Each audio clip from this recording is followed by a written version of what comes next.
Hello everyone, स्वागत है आप सबों का कंस्टेक्नोस फोरम में। मैंने अपने फील्ड कंस्ट्रक्शन लाइफ में मैंने ये देखा हुआ है कि जब हम वेल फाउंडेशन करते हैं तो वेल फाउंडेशन सिंकिंग के दौरान जैसा कि हमें पता है कि टिल्ट एंड शिफ्ट होता रहता है। It is a common phenomena. Tilt shift को मेज़र करके फिर हम उसका रेक्टिफिकेशन करते हैं। लेकिन टिल्ट एंड शिफ्ट को रेक्टिफाई करने से पहले how to monitor and how to calculate the tilt and shift ये बड़ा कंफ्यूजिंग रहता है, क्योंकि मैंने देखा हुआ है कि मोर्थ स्पेसिफिकेशन में जो चार्ट दे रखा है, जो फार्मूला दिया हुआ है, वो काफ़ी हमारे फील्ड के इंजीनियर्स उसको प्रॉपरली समझ नहीं पाते और उन्हें बहुत दिक्कत आती है, खास तौर से जो बिगनर्स इंजीनियर हैं, जो पहली बार वेल फाउंडेशन कर रहे हैं, उन्हें एक कन्फ्यूज़न हमेशा बना रहता है। तो ऐसे इंजीनियर्स के लिए जो फील्ड इंजीनियर नए फील्ड इंजीनियर हैं, ख़ास तौर से इवन उनके लिए भी है ये जो रेगुलर इंजीनियर हैं, ये मैंने एक एक्सेल पे बहुत ही सिंपल और इजी वे में एक सॉफ्टवेयर डेवलप किया है जिससे आप टिल्ट एंड शिफ्ट को ईजिली मॉनिटर कर सकते हैं विथ इमेजेस एंड स्केचेस। तो आइए चलते हैं, पहले देखते हैं कि सबसे पहले तो ये समझने की कोशिश करते हैं कि टिल्ट एंड शिफ्ट है क्या। जब हम वेल की सिंकिंग करते हैं तो वेल सिंकिंग दौरान क्या होता है कि जब हम ग्रैब करते जाते हैं, ग्रैब करके नीचे एक संप बना लेते हैं। संप बनाने के बाद सेल्फ वेट से जब वेल, जैसा हम जानते हैं, ऐसे नॉर्मली सिंक करता है। जब everything, if everything is okay, कहीं कोई ऑब्स्ट्रक्शन नहीं है, सब चीज़ ठीक है, तब बड़ा नॉर्मली ईजिली स्मूथली आपका वेल नीचे सिंक कर जाता है। बट कभी कभी क्या होता है कि हमारे वेल के रास्ते में, कटिंग एज के रास्ते में नीचे कोई हार्ड स्टार्टा आ जाता है। इस तरह का कोई हार्ड स्टार्टा आ गया तो ऐसे केस में जब हमारा वेल सिंक करता है तो उस एक तरफ वो टिल्ट होने के चांसेस होते हैं, क्योंकि एक तरफ तो हार्ड स्टार्टा है, वहाँ पे सिंक हो नहीं पाता। दूसरी तरफ स्टार्टर आपका ठीक है, स्मूथ है, सॉफ्ट है, तो वो इजीली हो जाता है और इस तरीके से हमारा ये वेल ये इस ढंग से टिल्ट हो जाता है। और ड्यू टू दिस टिल्टिंग हमारा वेल लोकेशन का सेंटर जो यहाँ था, अब वो शिफ्ट होके समवेयर इधर आ जाता है। तो एक्चुअली जो शिफ्ट है वो टिल्ट की वजह से ही होता है। यदि टिल्ट होता है तभी शिफ्ट होता है।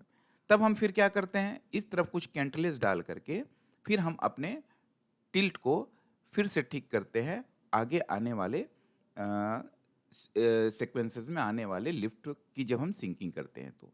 लेकिन इसे करने से पहले हमें कुछ चीज़ों पे ध्यान देना होता है। हमें ये कैलकुलेट एक्यूरेटली, हमें ये एक्यूरेटली ये कैलकुलेट करने की ज़रूरत पड़ती है कि ये टिल्ट कितना है और ड्यू टू दिस टिल्ट हमारा बेस कितना शिफ्ट है। आपको इस बात को ध्यान देना है कि हमें शिफ्ट एट बेस निकालना है।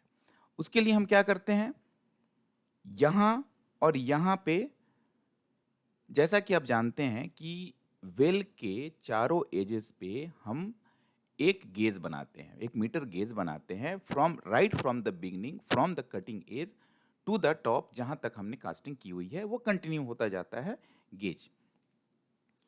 और इस गेज की मार्किंग पे हम सेम गेज लेवल पे इस साइड और इस साइड लैटरली एंड ट्रांसवर्सली दोनों डायरेक्शन में, मतलब चारों पॉइंट पे हम लेवल लेते हैं, और साथ में कोऑर्डिनेट्स उठा लेते हैं। इससे हमें ये मालूम हो जाता है कि आपका ये टॉप ऑफ वेल अपने एग्जैक्ट अपने डिजाइन लोकेशन से कितना शिफ्ट हुआ है। और ड्यू टू दिस टिल्ट, जब आपका टिल्ट होता है वेल तो बॉटम भी इसका शिफ्ट होता है। Due to this tilting bottom shift होगा, तो हम टोटल शिफ्ट बॉटम में निकाल पाते हैं with respect to top. Top का शिफ्ट पता है, टिल्ट आपको मालूम हो गया, तो टॉप के शिफ्ट के रिस्पेक्ट में हमारा बॉटम कितना शिफ्टेड है ये हम निकाल पाते हैं बड़ा इजीली। तो आइए चलते हैं अपने एक्सेल सॉफ्टवेयर पे कि किस तरह से हम वहाँ काम करते हैं। सिर्फ आपको ये 4 लेवल निकालने होते हैं और आपको tilt and shift with all details with sketches आपको मिल जाता है। आइए चलते हैं एक्सेल में। ये देखिए, ये एक्सेल शीट है जहां हम टिल्ट एंड शिफ्ट निकालते हैं। तो सबसे पहले म- मैं आपको ये बताना चाहता हूं कि इसे इस्तेमाल कैसे करना है। तो पहली बात कि इसमें 3 शीट है, आप ये देखेंगे, tilt and shift record and input. इन तीनों सीट का यूज कैसे करना है वो मैं आपको एक एक करके बताता जाता हूं। आपको के लिए अब सबसे पहले हम आते हैं टिल्ट एंड शिफ्ट में। एक बात का ध्यान रखना है, इन तीनों सीट का नाम आप बदलेंगे नहीं, क्योंकि फॉर्मूला और जो भी विजुअल बेसिक में जो मॉड्यूल इसमें बने हैं वो उसमें इस सीट के रेफरेंसेस लिए गए हैं। इसलिए आप जब नाम बदलेंगे तो नेचुरली एरर्स आने की संभावना है। तो सबसे पहले क्या करना होता है कि आपको अपने ब्रिज के का जो डिटेल है, जो प्रॉपर्टीज ऑफ वेल है, लोकेशन, एक बार वन टाइम आपको फिट करना है अपने प्रोजेक्ट के लिए। फिर आपको कभी इसको फिट करने की जरूरत नहीं पड़ती है। That is only one time. और वो है, कहाँ भरते हैं इसको, सीधा आप बिल्कुल नीचे आ जाइए, इस शीट के बिल्कुल नीचे आ जाइए, बिल्कुल बॉटम में। यहाँ देखिए, यहाँ लिखा है प्रॉपर्टीज ऑफ वेल। तो ये प्रॉपर्टीज ऑफ वेल, ये आपको सारे डालने हैं और यहां पर डालना है ब्रिज रेफरेंस। आपके हेल्प के लिए ये साइड, एक्सेल के इस सीट के साइड में कुछ आपको गाइडलाइन दिया हुआ है। यहां लिखा है all columns except total depth of well which is optional are to be compulsory field. कहने का मतलब ये है कि आप इस कॉलम को छोड़ करके बाकी ये सारे column from A B C D E to F, आपको सारे कॉलम्स ये फिल होने चाहिए। इसमें कोई भी डेटा आपको ब्लैंक नहीं देना है। तो this is only one time feeding. एक बार आप फिट कर देते हैं, ये हमेशा के लिए आपका काम हो जाता है। फिर आपको प्रोजेक्ट में आपको फिर आगे फिट करने की जरूरत नहीं है। इसमें आप देखेंगे कि ऑलरेडी ये मेरे प्रोजेक्ट का शीट है। तो इसमें A1 से लेकर के A2 तक इसमें कुछ डेटा डाला हुआ है with 16 pier location. There is total 18 locations. आपकी लोकेशंस कम या ज़्यादा हो सकते हैं। यदि कम है तो आप बाकी डेटा को मत भरिए। आप सिर्फ सपोज 5 स्पैन है या 6 ही लोकेशन है तो 5-6 लोकेशन यहाँ डालिए, बाकी को आप डिलीट कर दीजिए। सपोज आपका ब्रिज बड़ा है, लंबा ब्रिज है, 50 लोकेशंस हैं, 60 लोकेशंस हैं, 90 लोकेशंस हैं, जो भी हों, तो उसके लिए आप इसके नीचे रो ऐड कर सकते हैं। रो ऐड करने के लिए क्या करना है, यहाँ पे आप लिखा है, देखिए इस रेड बैंड के नीचे आपको कुछ नहीं करना। वैसे आप कुछ कर भी नहीं पाएंगे क्योंकि सारे सेल लॉक हैं, आप नीचे इसके इंटर कर भी नहीं सकते। तो insert row above this point for addition of well location, आपको इस रेड बैंड के ऊपर ही वेल लोकेशन ऐड करना है कभी भी। और उसके लिए आपको कुछ भी मेहनत करने की जरूरत नहीं है। यहाँ आपके लिए गाइडलाइन लिखा है, select any cell above and click on this red band to insert the row. आपको कुछ नहीं करना, इस रेड बैंड के ऊपर कहीं भी सिलेक्ट कर लीजिए, कहीं भी किसी भी रो को, किसी भी सेल को सिलेक्ट कर लीजिए, just above this, and click on this red band. आपको पूछेगा भाई आपको कितने रो इंसर्ट करने हैं। बाय डिफॉल्ट 5 रखा है। You can add as much as you want. आप 10, 20, 25, 50 जितने भी ऐड करने हैं आप ऐड कर लीजिए, डिपेंड्स ऑन योर रिक्वायरमेंट। चलिए मैं मानता हूं कि मुझे 3 लोकेशन और ऐड करने हैं। इंटर कर दिया, ये देखिए 3 लोकेशन ऐड हो गया और ऊपर के फॉर्मेट को सिंपली कॉपी करके नीचे इंसर्ट कर देता है। आपको कुछ नहीं करना, आप यू कैन चेंज इट। इसको P15 है, आपको P16 करना है, 16 17 करना है, आप P17 कर लो इसको। इसको आप कर लीजिए P18 ये हो गया, like that it is P19। इस तरीके से आप चेंज कर सकते हैं। A2 आपका लास्ट में आ गया। फिर आप जितने लोकेशन ऐड करना है कर सकते हैं। उसके बाद आपको ये कोऑर्डिनेट्स एक्स और वाई कोऑर्डिनेट्स आपको यहाँ डालने हैं based on your actual design location. As per your design, जो आपके डिज़ाइनर ने दिया है, जो आपके ड्राइंग में लिखा है, उस एग्जैक्ट लोकेशन को आपको यहाँ फीड करना है।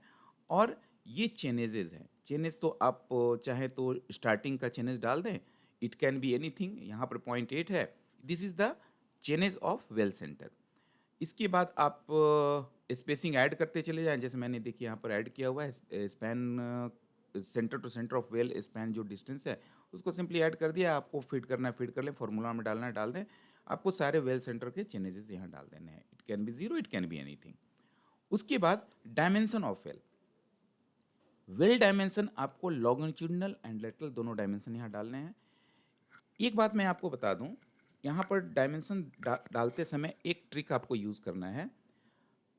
वेल, कोई भी वेल आइदर सर्कुलर होगा या डबल डी होगा। ये मैंने स्पेशली सर्कुलर और डबल डी के लिए बना रखा है, ये स्क्वायर रेक्टेंगुलर वेल के लिए नहीं है। ठीक है, आप स्क्वायर रेक्टेंगुलर यूज कर सकते हैं बट वो प्रॉपर रिप्रेजेंटेशन नहीं हो पाएगा इसमें। It is best suitable for square, it is best suitable for circular well and double D. तो आपको करना क्या है कि लॉन्गिट्यूडनल यानी कि along the longitudinal alignment of the bridge, आपके ब्रिज आपके वेल का आउटर टू आउटर डायमेंशन क्या है आपको यहाँ फिट करना है, lateral dimension outer to outer आपको क्या है वो फिट करना है। आप एक बात यहाँ ध्यान देंगे कि मेरा वेल का लॉन्गिट्यूडनल डायमेंशन ज़्यादा है, लेटरल कम है, मतलब हमारा वेल का जो डायरेक्शन ऑफ डबल डी है वो it is in the direction of longitudinal alignment. ये हमारे प्रोजेक्ट का स्पेशल केस है, सब जगह जनरली ऐसा होता नहीं है। जो डायरेक्शन वेल का होता है आपको बाकी लोकेशन का वो एबटमेंट का भी होता है, लेकिन हमारे प्रोजेक्ट में अलग है। अब P1 पे देखिए, ये जो P1 है, P1 पे ध्यान दीजिए, लॉन्गिट्यूडनल और लेटरल दोनों सेम डायमेंशन लिखा है, मतलब it is a circular well. क्योंकि जब लेटरल डायमेंशन जो भी आप डालते हैं ना, वो नेचुरली वो डायमीटर ऑफ डबल डी का डायमीटर होता है सर्कुलर पोर्शन का, तो ये ऑटोमेटिक डायमीटर में ले लेगा। और यहाँ पे दोनों जब सेम डालते हैं मतलब वो समझ जाता है कंप्यूटर कि इट इज सर्कुलर। और उसके बाद P2 to onwards, P2 to लेकर के P16 तक आप देखेंगे it is lateral, longitudinal is less then lateral, जो कि स्टैंडर्ड डायमेंशन इसी टाइप का होता है कि लेटरल डायरेक्शन में डबल डी ज्यादा होगा, लॉन्गिट्यूडनली जो होगा वो होगा equal to your diameter of D. ठीक है, जो डी का जो सर्कुलर पोर्शन का डायमीटर होता है उसके बराबर होता है। तो जो भी है आप यहाँ पे डालेंगे तो ऑटोमेटिक आपका शेप ऑटोमेटिक बन जाएगा, हर चीज ऑटोमेटिक कैलकुलेट होता रहेगा। कहने का मतलब आपको simply this is a one time input and this is also a one type input. ये क्या है, ये है आपको ब्रिज का रेफरेंसेस। ब्रिज रेफरेंस मीन्स क्या है, मैं आपको इसको थोड़ा एक्सप्लेन करने की कोशिश करता हूं। ये देखिए, ये मैं मान के चलता हूं क्योंकि ये पूरा जो सॉफ्टवेयर बना हुआ है वो इस बेस पे बना हुआ है, ये मान करके बना हुआ है कि कोई भी रिवर ब्रिज है और it is on straight line. जब स्ट्रेट लाइन में होता है तो नेचुरली एबटमेंट A1 के पहले कहीं ना कहीं कोई रेफरेंस पॉइंट होगा। यहाँ पर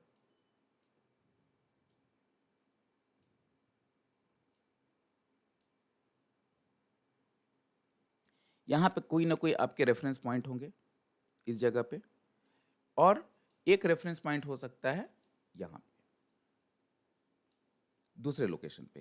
कहने का मतलब ये है कि ब्रिज के फर्स्ट पॉइंट और एंड पॉइंट पे कोई भी रेफरेंस पिलर या रेफरेंस पॉइंट हो सकता है, जिसको आप रेफरेंस 1, इसको रेफरेंस 1 बोलेंगे और आप इसको रेफरेंस 2 बोलेंगे। ये दो रेफरेंसेस है, starting is the reference 1, and is the reference 2। It can be even it can be centre of the well, centre of the abutment A1 का जो वेल सेंटर है वो हो सकता है रेफरेंस 1, और रेफरेंस 2 हो सकता है एबटमेंट A2 का वेल सेंटर। तो ये दोनों में से कुछ भी हो सकता है, एनीथिंग इज द पॉसिबिलिटी। बाकी सारे जो चेंजेस हैं P1 का, P2 का, P3 का, ये जो सारे डिटेल्स हैं वो आपको कंप्यूटर खुद ही कैलकुलेट कर लेगा कि इसके इस पर्टिकुलर चेंजेस पे कोऑर्डिनेट क्या होनी चाहिए, या इसके टिल्ट एंड शिफ्ट से रिलेटेड जो भी चीज़ें हैं वो कंप्यूटर बाकी खुद ही कैलकुलेट करेगा। तो आइए वापस चलते हैं एक्सेल में।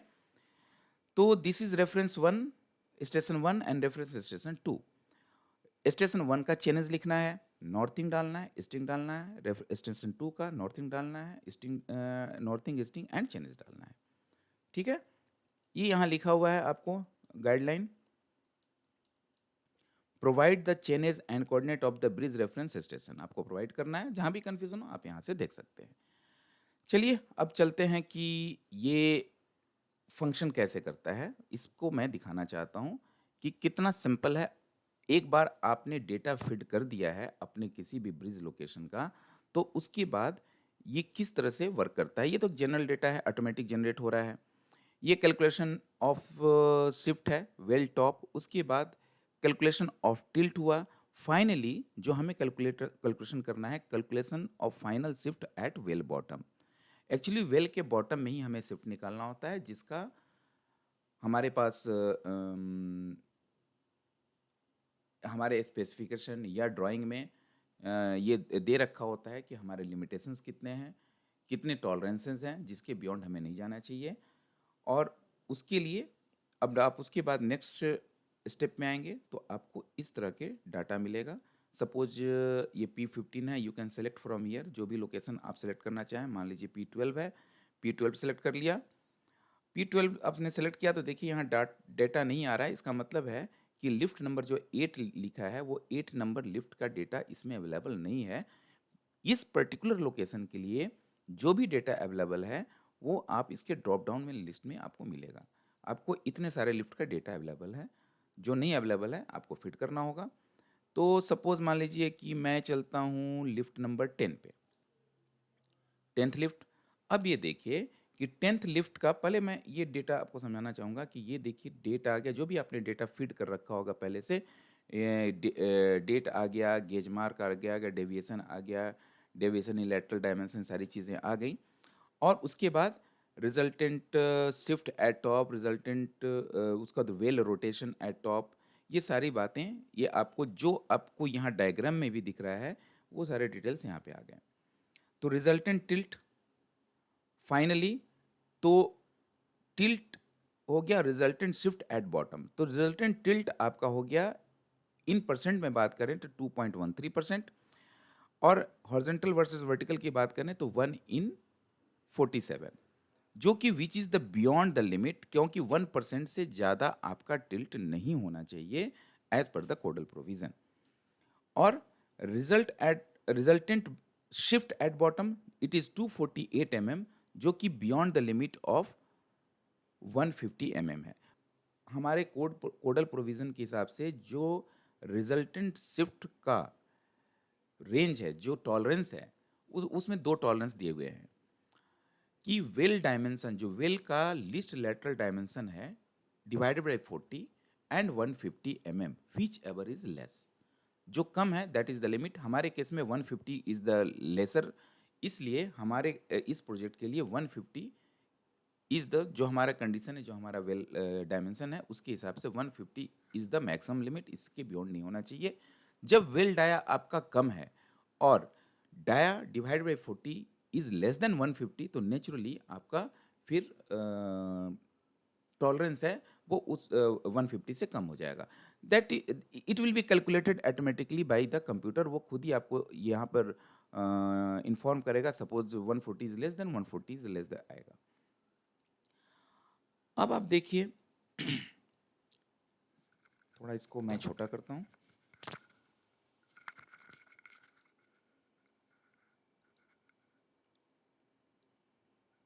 ये देखिए यहाँ पे आप देखेंगे कि ये लिख रहा है कि shifting of the shifting of well at P12 lift 10, जो भी आपने फीड किया यहाँ पे आ गया। और ये नॉर्थ डायरेक्शन ऑटोमेटिक ये शो करता है, depends on your site condition. जो भी आप डेटा फीड करेंगे, जो आपने रेफरेंसेस फीड किया हुआ है नॉर्थिंग ईस्टिंग का, रेफरेंस 1 और 2 का, उसके हिसाब से ऑटोमेटिक ये मूव करता है। ये देखिए दिस इज फ्लो डायरेक्शन, आपको यहाँ लिखा है click on flow to change the direction. आपके प्रोजेक्ट का फ्लो डायरेक्शन हो सकता है कि इस डायरेक्शन में हो, तो आप उसको चेंज कर सकते हैं। हमारे प्रोजेक्ट में flow direction is from this to this, तो ये आपको इससे पता चलता है कि which is upstream and which is downstream. अब देखिए कि हमारा वेल इस कंडीशन में कितना ज़्यादा रोटेटेड है और कहाँ से कहाँ तक शिफ्ट हो गया है। इसको मैं थोड़ा सा बड़ा करता हूँ आपको दिखाने के लिए। ये देखिए सारे गाइडलाइंस वैसे यहाँ लिखे हैं। जब भी आपको फ्यूचर में याद ना रहे, तो click at well centre to show और hide the tilting limit of well top with respect to bottom of the well. तो वेल सेंटर पे आप जब क्लिक करेंगे ना, तो वेल के क्या लिमिट और टॉलरेंसेस होने चाहिए वो दिखेंगे। Click on axis bar to show और hide the shift position of well. Shift position of well जो है ना, ये आप एक्सिस पे जैसे आप क्लिक करेंगे ना, तो ये देखिए ये सिर्फ आपको दिख रहा है only original position of the well. यहाँ पर लेजेंड में लिखा हुआ है डिजाइंड वेल पोजीशन। फिर से आप इस एक्सिस पे कहीं भी क्लिक करेंगे तो अब आप देखिए शिफ्टेड वेल पोजीशन है, that is dark black line is the shifted well position. अभी ये डॉटेड लाइन दिख रहा है, नॉट शोन लिखा है, फिर से आप क्लिक करेंगे तो अब देखिए ये हाइड हो गया, डार्क ब्लैक लाइन जो था वो हाइड हो गया, डॉटेड लाइन आ गया which is shifted well position at bottom. आप इसको एक बार फिर से क्लिक कीजिए तो सारे लोकेशन अब आपको दिखने लगे। ये जो रेड लाइन है this is the design location and this dotted line is bottom position of the well and the solid black is the top position of the well। और रोटेशन भी आप दिख रहा है आपको कि वेल कितना रोटेट कर गया है, ये भी आपको दिख रहा है। अब जैसा कि यहाँ लिखा है click on well centre to show hide the tilt और लिमिट। कभी कभी क्या होता है कि ये जो हमारा स्केच है उसका इतने सारे उस पे लाइन्स सुपर इम्पोज हो जाते हैं तो आपको समझने में या दिखने में थोड़ी दिक्कत आए, या स्केल इतना छोटा है कि आपको एक्सप्लेन प्रॉपरली हो सकता है आप इसको विजुअलाइज ना कर पाए। तो उसके लिए दो बातें मैंने बताई, एक तो आप एक्सिस पे क्लिक करेंगे तो वन बाय वन आप एक पोर्शन को हाइड और अनहाइड कर सकते हैं, नंबर वन। नंबर टू, जब आप इस मैग्नीफायर पे क्लिक करेंगे, अभी आप देखिए कि यहाँ पर एक यूनिट लिखा है कि this is one block is 1 metre. ठीक है, 1 बाई 1 मीटर का ब्लॉक्स है और इससे ये आपको it is basically it is on the scale. अब आप इस पे जब क्लिक करेंगे, जब आप इसको क्लिक करेंगे तो you can visualise on large scale. ये स्केल भी दिख रहा है, it is 100 mm, one box is now it is 100 mm, 10 times larger. और बढ़ाना चाहते हैं और बढ़ा सकते हैं आप, it is 67 mm now, 15 times larger. इस तरह से ये इंक्रीज होता जाता है, आपको और छोटा करना है आप कर सकते हैं। सपोज कुछ लाइन हाइड करना है तो आप एक्सिस पे क्लिक करेंगे तो लाइन्स इसके हाइड हो जाएंगे, आप उतना नहीं डिटेल देखना चाहते हैं तो।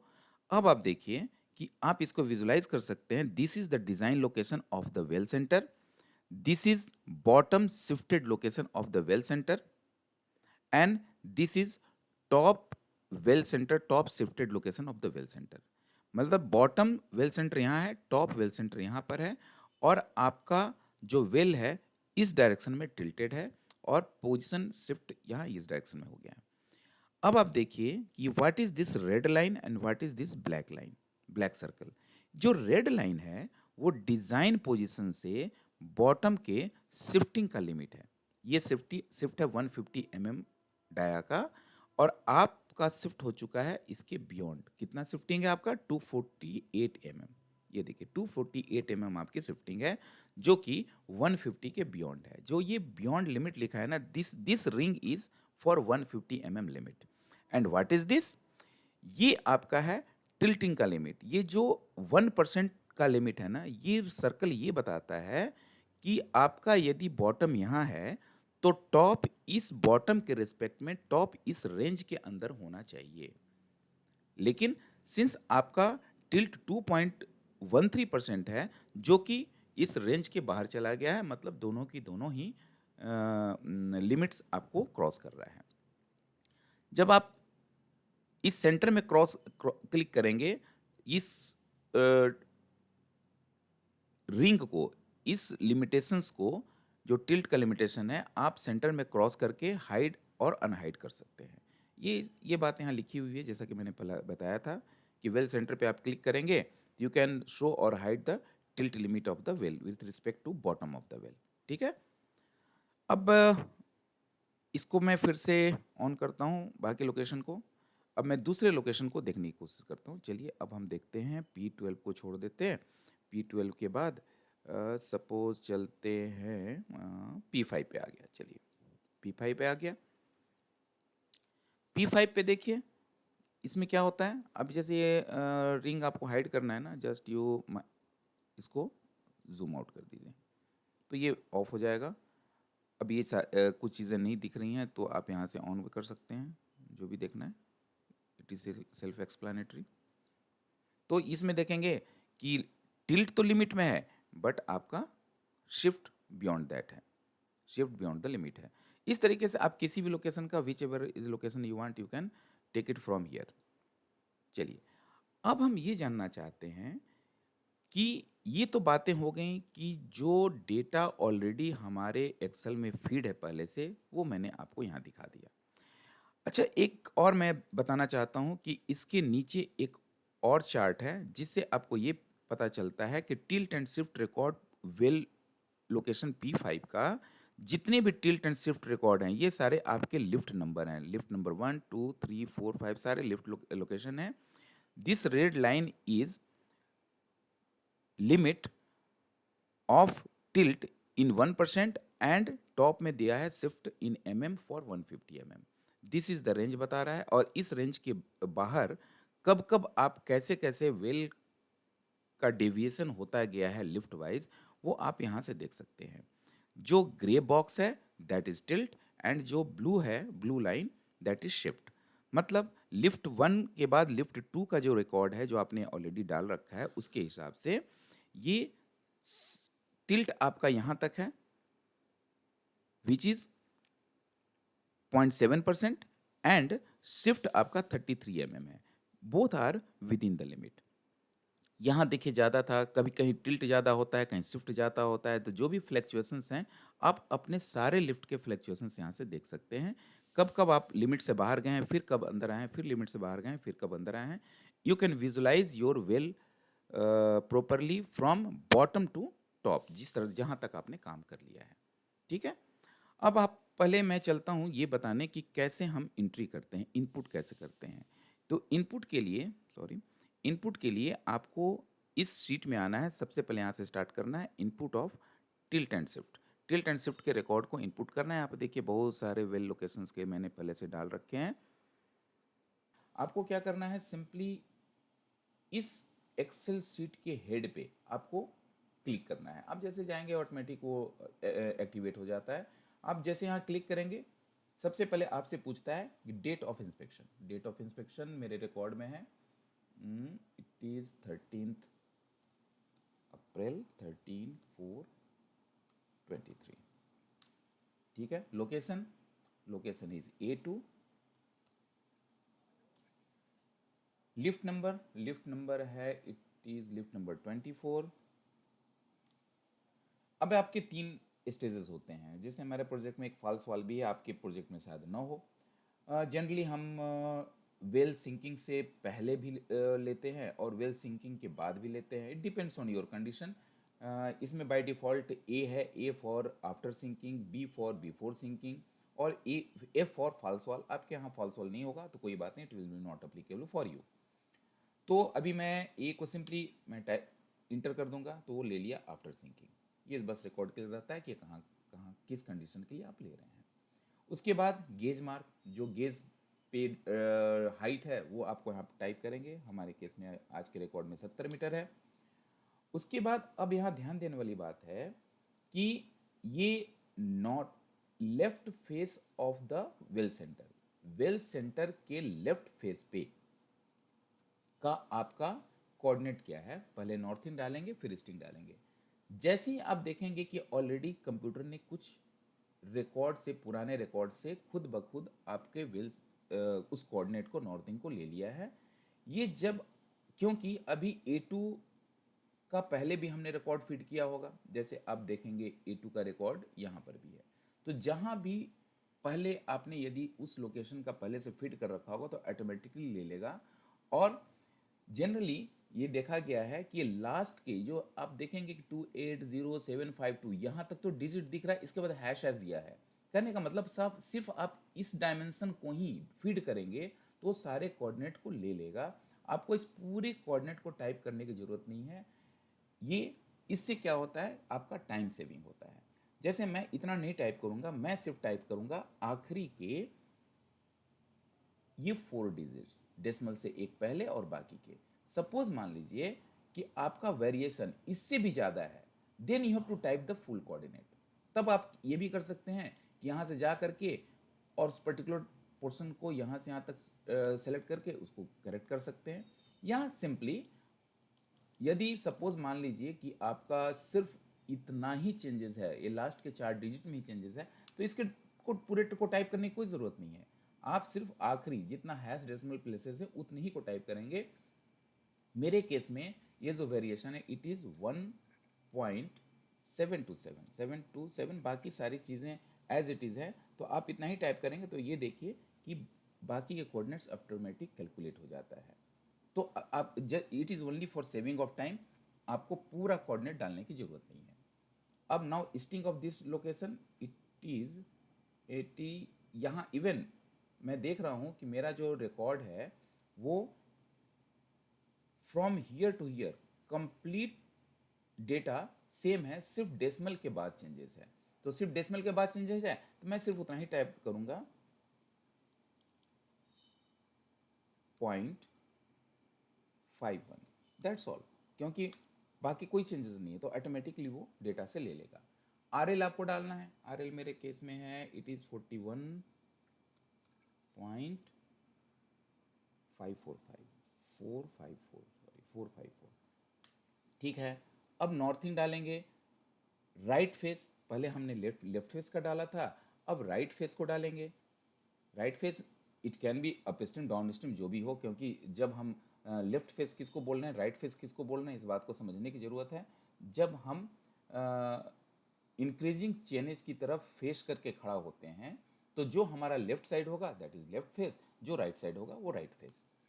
तो अब हम यहाँ डाल रहे हैं राइट फेस का नॉर्थिंग। राइट फेस का नॉर्थिंग है हमारा 715, सिर्फ डेसिमल प्लेसेस में चेंजेस है, 079 है तो 0.079 सिर्फ डालेंगे, बाकी डिजिट सेम है इसलिए हम सिर्फ आखिरी डिजिट को डालेंगे। नाउ इट इज़ 95, ओनली आखिरी डिजिट में चेंजेस है 0.435, तो सिर्फ हम डालेंगे 0.435। उसके बाद RL डालेंगे, RL 41.457, 45 है, सिर्फ 7 चेंज होगा, ये हो गया। अब हम डाल देंगे A2 फेस। हमारे किसी भी ब्रिज का एक A1 फेस होगा, एक A2 फेस होगा। ब्रिज का स्टार्टिंग A1 से होगा जो स्टार्टिंग चेनेज पे है, और last chainage end of chainage पे होगा A2 फेस। तो A2 फेस मतलब other face towards the end of the bridge, उस फेस का कोऑर्डिनेट क्या है, उसका नॉर्थिंग क्या है, तो उसका नॉर्थिंग है हमारा 24, ओनली डेसिमल प्लेसेस में चेंज है ये भी, तो 0.297, बाकी डिजिट सेम है। स्टिंग है 98। अब ये हमारे केस में क्या आ रहा है कि आखिरी का 8 है ना, ये भी चेंज हो रहा है, बाकी सारे सेम है, तो मैं सिर्फ टाइप करूंगा 7.538, ठीक है। RL इज 41.487, तो 41.4 ठीक है, 87 चेंज कर दिया, ओके। अब A1 फेस पे चलेंगे। A1 साइड, A1 फेस का नॉर्थिंग है 512.122, ओनली है 0.122, ओके। एंड स्टिंग है 85.94 and RL is 41.434, that's all. यदि आगे आपको और भी एंट्री करनी है like that you can continue, you can go and head, आप एक एक करके एंट्री करते जा सकते हैं, एक बार में आप जितनी भी एंट्री करना चाहें आप कंटिन्यूस कर सकते हैं। एक बात ध्यान देना होगा, मैं अभी यदि एंट्री इतनी है तो मैं कैंसिल करता हूँ एक ही एंट्री करके। एक बात यहाँ पे आपको इंस्ट्रक्शन लिखा है कि insert row above this point, यदि आपको फर्दर यहाँ तक फील हो गया और आपको फर्दर रो इंसर्ट करना, you can click it here, but even उसकी ज़रूरत भी नहीं आपको पड़ेगी। जब आप एक एक डेटा डालते जाते हैं और जब नंबर ऑफ रो 3 से कम बचते हैं तो ऑटोमेटिक कंप्यूटर आपके लिए रो इंसर्ट करता चला जाता है, आपको रो इंसर्ट करने की ज़रूरत भी नहीं पड़ेगी। फिर भी एक ऑप्शन है कि जब आपको रो इंसर्ट करना है यहाँ से कर सकते हैं। तो इस तरीके से हमने एक डेटा फीड कर दिया। डेटा फीड हमने किसका किया, A2 का 24th लिफ्ट। अब हम चलते हैं टिल्ट एंड शिफ्ट के पुराने अपने सीट में। यहाँ आ गए। अब यहाँ से हम सिलेक्ट करते हैं A2।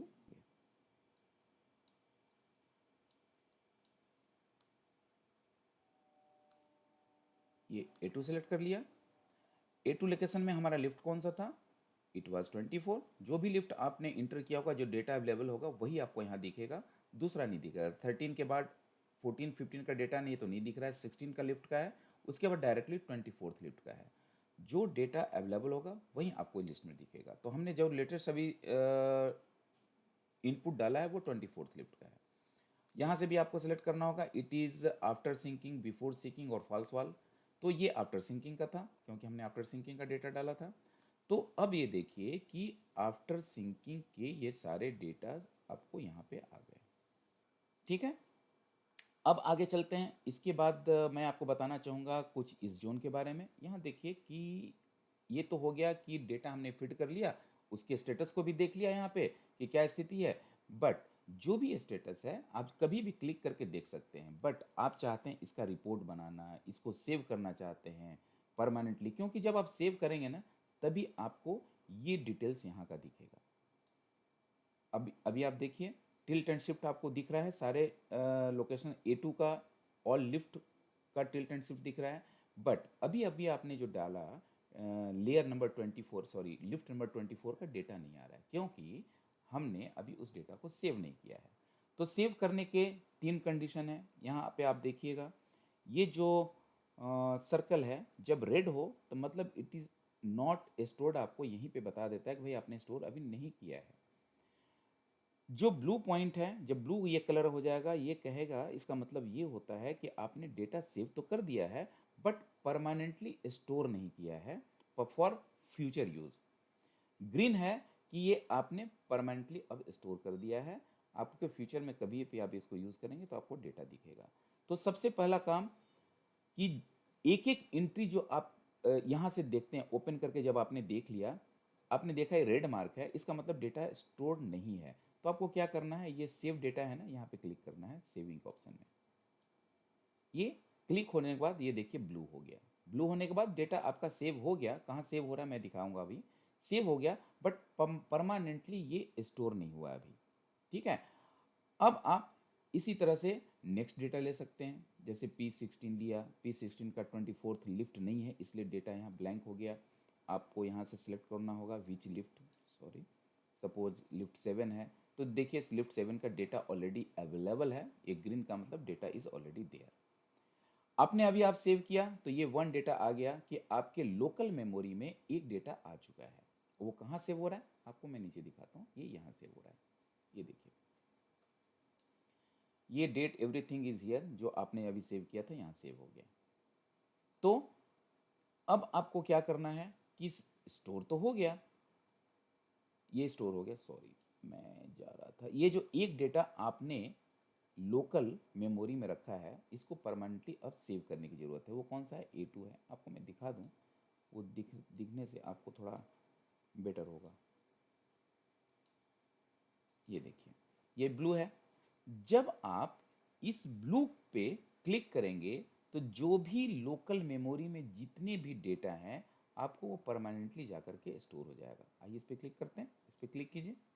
ये देखिए डाटा स्टोर्ड, ये डेटा आपका वहाँ से मूव होकर के परमानेंटली रिकॉर्ड में आ गया कि टिल्ट एंड शिफ्ट का स्टेटस क्या है इस पर्टिकुलर A2 24th लिफ्ट का। बैक टू, अब डाटा स्टोर्ड हो गया, बैक टू कैलकुलेशन शीट।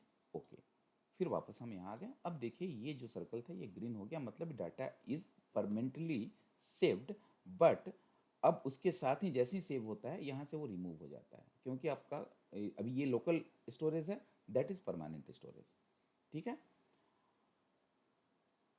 अब आप देखिए जो मैंने दिखाया था 24th लिफ्ट का भी यहाँ पे डेटा आ गया जो कि पहले नहीं आ रहा था। 24th लिफ्ट जो नहीं दिख रहा था क्योंकि आपने परमानेंटली डेटा स्टोर नहीं किया था। इसलिए जब आपको इस सीट को विजुलाइज करना हो, पूरा रिकॉर्ड देखना हो शुरू से लेकर आज तक, तो डेटा को स्टोर करना बहुत ज़रूरी है। अब चलते हैं थोड़ा नीचे। ये देखिए क्या है, ये क्या है कि वेल का जो लोकेशन है ना, वेल जब हम कास्टिंग करते चले जाते हैं तो due to the slight errors, due to the error inserting, जो कि मैंने आपको बताया बल्जिंग हो सकता है, कुछ भी हो सकता है, तो डायमेंशन मैच नहीं करता, तो हम कैलकुलेशन करते समय ना दो कन्फ्यूज़न होता है, दो तरीका हो सकता है कि हम यहाँ का कोऑर्डिनेट ले लिए इसको, बल्कि मैं ये सारा ऑफ कर दूँ तो ज़्यादा क्लियर हो जाएगा, इसको भी मैं जूम आउट कर दूँ। तो अब क्या होता है कि एक तरीका है कि यहाँ का कोऑर्डिनेट ले लिया, यहाँ का कोऑर्डिनेट ले लिया, एक लाइन मिल गया, उसी तरह से यहाँ और यहाँ का कोऑर्डिनेट ले लिया, एक लाइन ले लिया, इन दोनों के का सेंटर पॉइंट मिल गया और इन दोनों का सेंटर पॉइंट मिल गया, फिर उसका एवरेज निकाल लिया। तो this is a rough data. दूसरा तरीका ये है कि एग्जैक्टली इस एक्सिस और इस एक्सिस का जहाँ क्रॉसिंग पॉइंट है, उस इंटरसेक्शन पॉइंट को हम रेफरेंस मान करके टिल्ट एंड शिफ्ट कैलकुलेट करें। तो दोनों मेथड यहाँ अवेलेबल है, you can click it here. अभी जो आपका कैलकुलेशन हो रहा है well centre at intersection position मान करके, जब आप एवरेज मानेंगे ना तो देखिए कि आपका वेल सेंटर 152 mm शिफ्ट हो जाता है फ्रॉम इंटरसेक्शन। ये इंटरसेक्शन है पॉइंट और ये शिफ्टेड लोकेशन है, एवरेज पॉइंट है, एवरेज यहाँ पर है और ये जो लोकेशन है ये क्रॉसिंग पॉइंट है। तो इसमें और इसमें देखिए 152 mm का डिफरेंस आ रहा है। तो ये बेटर है कि आप इंटरसेक्शन पे जाएं तो ज़्यादा आपको एक्यूरेट डेटा मिलेगा। अभी जब इंटरसेक्शन पे गया तो डेविएशन इज जीरो, कहने का मतलब जो एवरेज पॉइंट था मैंने उसको यहाँ शिफ्ट कर लिया। अब इसके रेफरेंस पे हम टिल्ट शिफ्ट कैलकुलेट करेंगे। तो लाइक दैट आपका ये सारा कैलकुलेट हो जाता है। फिर यहाँ पर जबकि लोकली डेटा आपको फीड करते हैं, यहाँ से क्लियर कर सकते हैं, रिकॉर्डेड समरी, ये सारी चीज़ें कुछ सेल्फ एक्सप्लेनेटरी है जो कि आप खुद ही देख के समझ सकते हैं। यूज़ करेंगे आपको पता चल जाएगा, एक बार यूज़ कीजिए, यूज़ करने से आपको प्रॉपरली सारी चीज़ें ऑटोमेटिक समझ में आ जाएंगी। और इसमें कुछ भी नहीं है, अब आपने देखा होगा, it is very simple and very accurate to calculate. मैं आपको एक चीज़ और बता दूं, जब आप इस पूरे कैलकुलेशन को ऑटो कैड में डालेंगे तो आपको एग्जैक्टली डेसिमल के 3 डेसिमल प्लेसेस तक आपको एक्यूरेट कैलकुलेशन मिलेगा इस एक्सेल सीट से और ऑटो कैड से। So it is very accurate and very fast and very easy to store your data and very easy to monitor, and based on that monitoring you can adjust your tilt and shift in further syncing. So thank you for watching. Jai Hind, Jai Bharat.